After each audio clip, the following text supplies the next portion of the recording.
Thanks for joining us. Ontario's premier says about 190 wildfires raging across the northern part of the province have already burned through more land than all of last year's fire season. In an update today, Doug Ford and other provincial officials say more than 150 fire crews and over 80 water bombers and helicopters are battling the blazes. Ford says about 81 of the fires are out of control. And information from the Ministry of Natural Resources shows that 20 new fires were confirmed today in the Northeast region alone.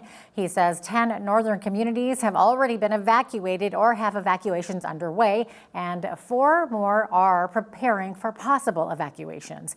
Ford also took a moment to defend his government's wildfire funding. He's taken heat from opposition parties for budgeting only $150 million for its firefighting efforts this year, when it spent $271 million in 2025. But Ford says firefighting is based on need. So while the base budget this year is set at $150 million, every year it spends significantly more than that.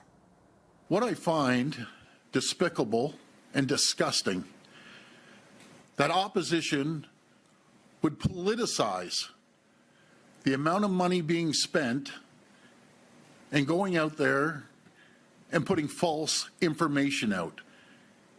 And it's inaccurate, it's untruthful. In a time of a crisis, all levels of government need to come together, no matter if you're opposition or not. But to go out there and try to scare people and put out blatant lies about the amount is spent is absolutely disgusting on their behalf. And as for Michigan politicians complaining to the Prime Minister about Ontario's wildfire smoke drifting their way, Ford says rather than complaining, they should send support or send help to fight the fires, because that's what Canadians would do for our American friends. And speaking of our friends to the south, U.S. President Donald Trump has chimed in on the wildfire smoke drifting south from Canada. Friday on Truth Social, Trump posted, "We are holding Canada responsible for the fact that they are not properly maintaining their forests and brush therein, and the United States is being unnecessarily invaded by filthy, polluted, and unhealthy air, the quality of which is dangerous and totally unacceptable." He went on to say the cost of pollution from wildfire smoke drifting south of the border must be added to the tariffs imposed on Canadian goods.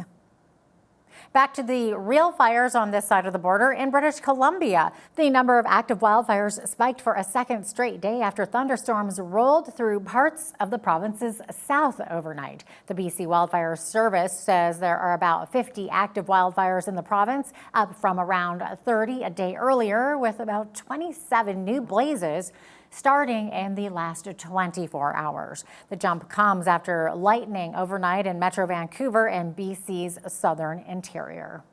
In Nova Scotia, as many as 150 people have been ordered out of a rural area northeast of Halifax because of an out-of-control wildfire. The blaze on Nova Scotia's eastern shore has jumped significantly in size, with provincial officials reporting that it now covers 1,700 hectares. And that's an estimate because we can only fly that fire right now, and that was done early this morning with the low ground cover still going on with the mist and with the smoke in the area. And until we get someone actually on the ground with the GPS to properly size that fire, it will fluctuate, and hopefully that fire does not grow today.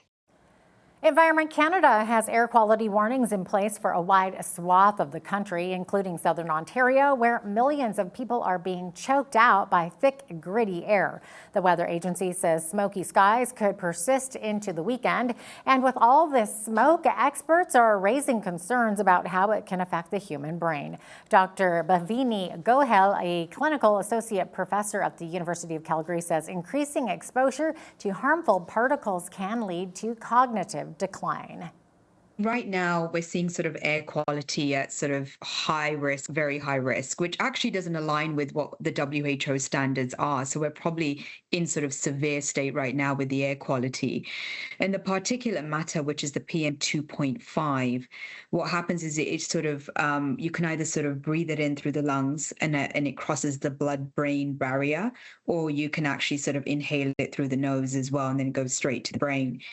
And the impacts that you see with that PM 2.5 and what we're beginning to realize with the studies is we're starting to see sort of cellular damage, so damage happening to the brain cells, as well as some inflammation, so neuroinflammation, as we call it, in the brain.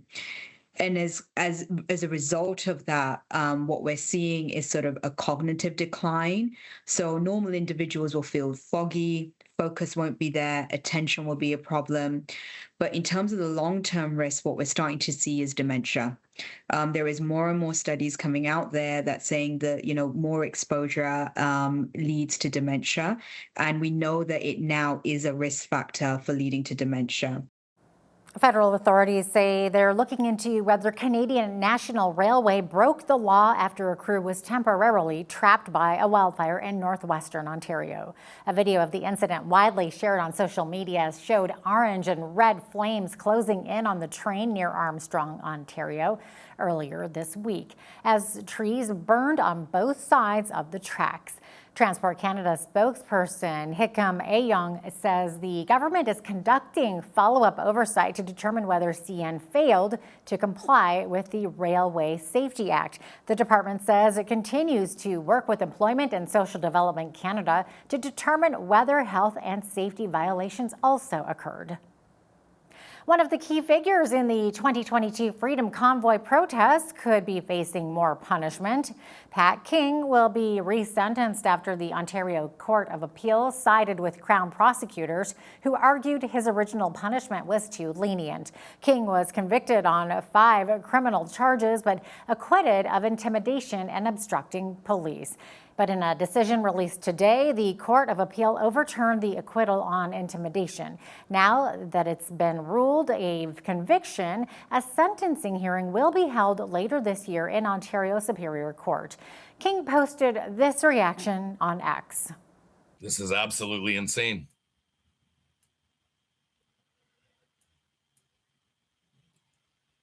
So now what we have, ladies and gentlemen, is we have 60 days to file an appeal to the Supreme Court of Canada, of which I've been telling people that they've always wanted this in front of the Supreme Court. King was originally sentenced in February 2025 to a 3-month conditional sentence to be served under house arrest, followed by probation. He admits he is now concerned about potentially spending time behind bars. Rescue workers in China are frantically looking for survivors after a landslide struck a county in the southwestern Chinese city of Chongqing on Friday. This dashcam video, confirmed by Reuters, shows the moment of the collapse. There it is right there. According to China's state broadcaster, a Pengshui County community worker spotted scattered falling rocks at around 8 a.m. local time and issued an emergency warning. Authorities ordered an evacuation affecting more than 60 residents, but the landslide occurred during the evacuation, burying some people. The exact number of those trapped was still being confirmed, but a county leader told a press conference that 18 people who were trapped were rescued and 8 others were pronounced dead. Authorities say the area where the landslide happened is known for its unpredictably steep terrain, adding that dangerous rocks still remain along the sides of the cliffs. And from wildfires to landslides and now earthquakes. A major quake rattled Mexico's Pacific South Coast today. The U.S. Geological Survey says the quake was about 15 kilometers underground near Mexico's border with Guatemala, about 200 kilometers west of Guatemala City. The tremor frightened residents because of how long it lasted. Many people poured into the streets in the middle of rush hour as the workday was beginning. The quake was felt all all the way from Mexico City to El Salvador. There have been no reports of any injuries. The region is prone to deadly earthquakes. Earlier this year, a strong earthquake rattled southern and central Mexico, killing 2. And back in 2017, hundreds in Mexico City were killed in a 7.1 magnitude earthquake. Just one day after announcing $607 million in federal funding to extend the National Action Plan to end gender-based violence, Minister of Women and Gender Equality Richie Valdez announced $1.4 million in funding to help prevent human trafficking and support survivors. Speaking in Halifax today, Valdez outlined where the funds will go.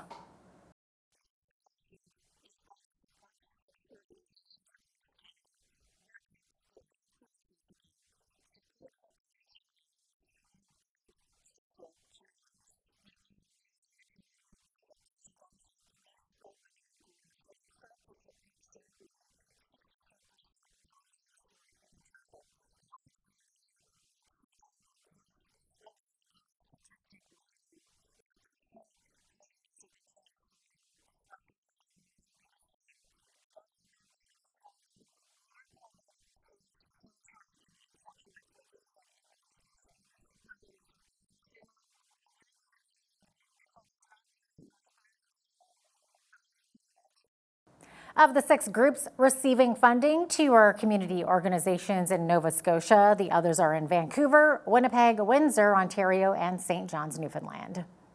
Lethbridge police are asking for the public's help in locating a missing 33-year-old man. Police say Dakota Whitstone's family last spoke with him on July 14th.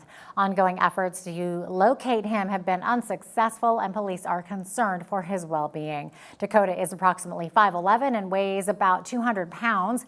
He has a unique tattoo on his left hand of a skull with a headdress.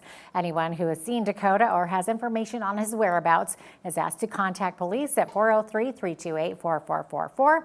And you can reference the file number on your screen there, 2601-3938. This year marks a once-in-a-lifetime milestone, a century of standing with Canada's veterans, strengthening communities and honoring the memory of those who served. BCN's Naveen Day shares more about the festivities taking place this weekend to honor the Royal Canadian Legion's 100th anniversary. Throughout the weekend of July 17th, Legion branches across the country will mark the 100th anniversary of the Royal Canadian Legion with local commemorations, open houses, barbecues, special events, and more. In Lethbridge, the festivities kick off Saturday with a toonie pancake breakfast. It runs from 9 till 12. We are honored with the presence of Trevor Panzak, who will offer entertainment for that event. We have, I'm thinking last count is 15 local crafter tables that will set up on the parking lot right in front of the Legion. Founded in 1925 at the Unity Conference, the Legion began with a mission to support veterans, advocate for their rights, and ensure the act of remembrance continues. On July 17, 1926, the Legion was officially incorporated by a special act of Parliament, now recognized as their anniversary.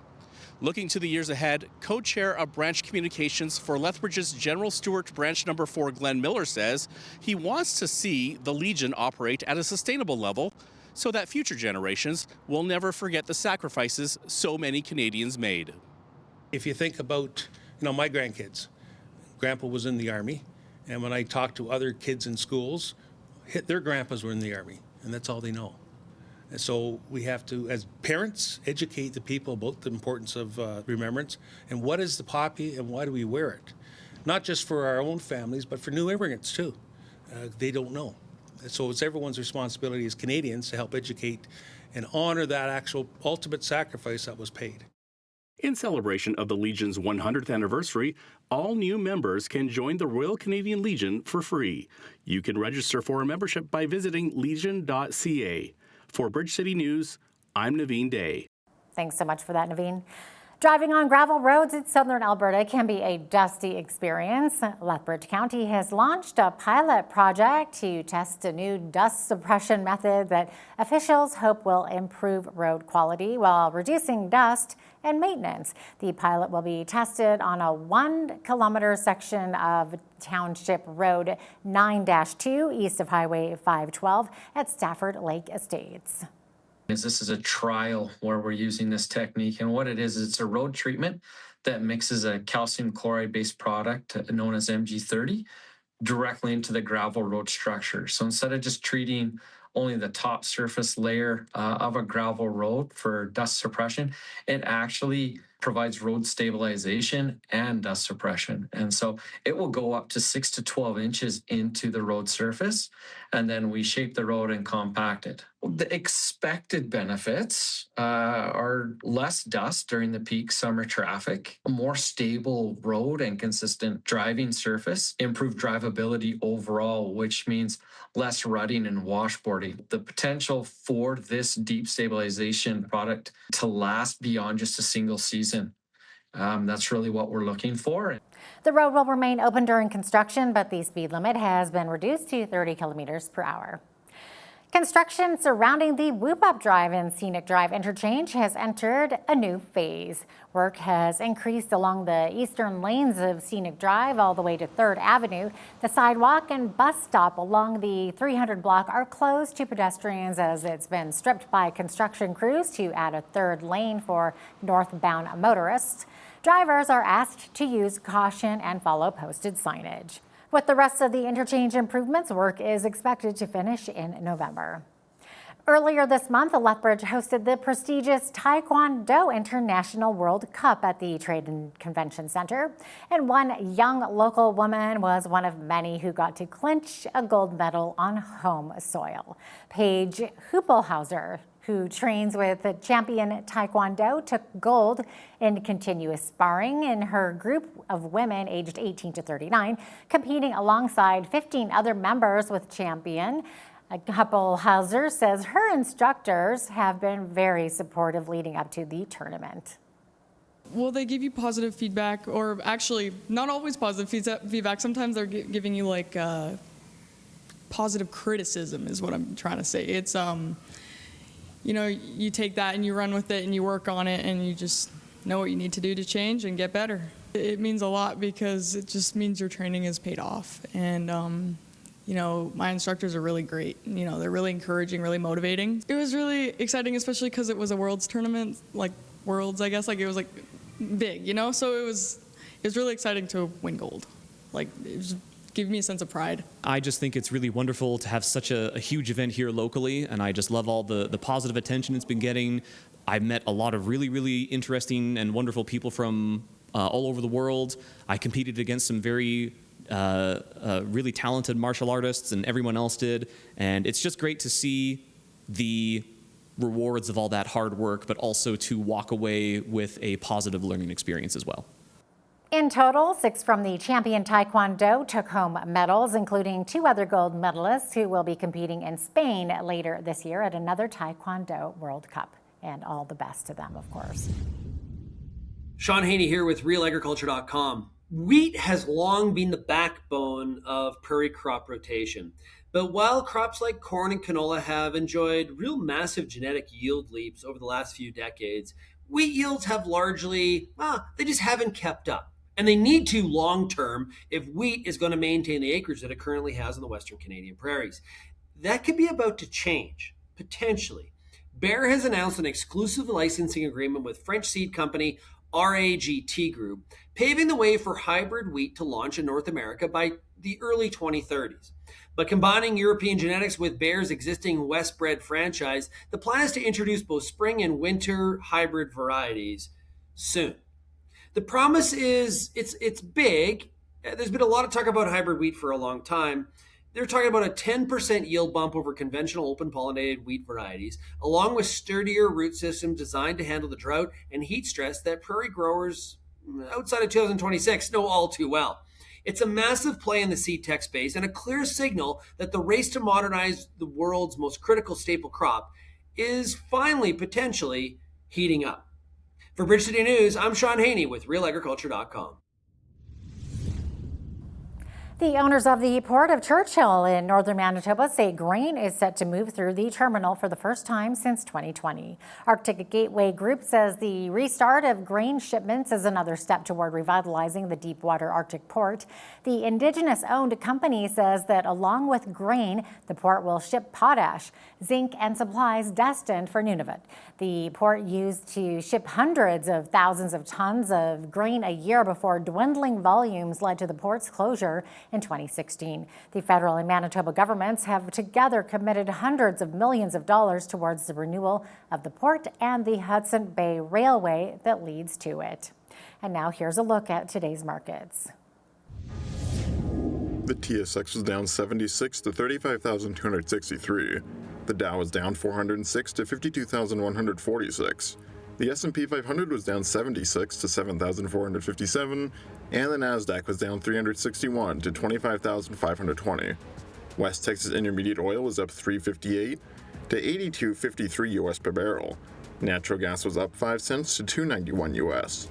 Gold was up 40.59 to 40.1677 US an ounce, and silver was up 41 cents to 55.90 US an ounce. Feed wheat is at $8.49 per bushel, barley is at $6.77, canola is at $17.97, and corn is at $7.80 per bushel. Live cattle August contract was down $2.65 to $224.42.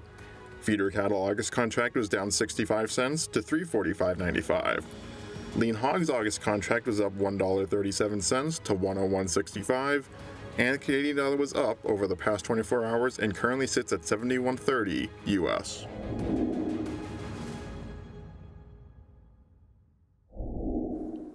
Recapping one of today's top stories, U.S. President Donald Trump is threatening Canada with higher tariffs because wildfire smoke is drifting south of the border. Trump accused Canada's forest management of leaving the U.S. with unnecessary pollution and acceptable poor air quality. Wildfires are ripping through northwestern Ontario, forcing residents in several First Nations communities to evacuate. Canadian Taxpayers Federation is a not-for-profit advocacy group that looks to hold government to account on behalf of taxpayers like you. Chris Sims, the Alberta director, joins me to shed light on how provincial governments are using hard-earned tax dollars to pay MLAs double the salaries compared to their American counterparts. That is coming up next. Also, when you see news happening in your community, be sure to send us an email at info@bridgecitynews.ca. You can also visit our website or our YouTube channel anytime for more of our content and our poll questions.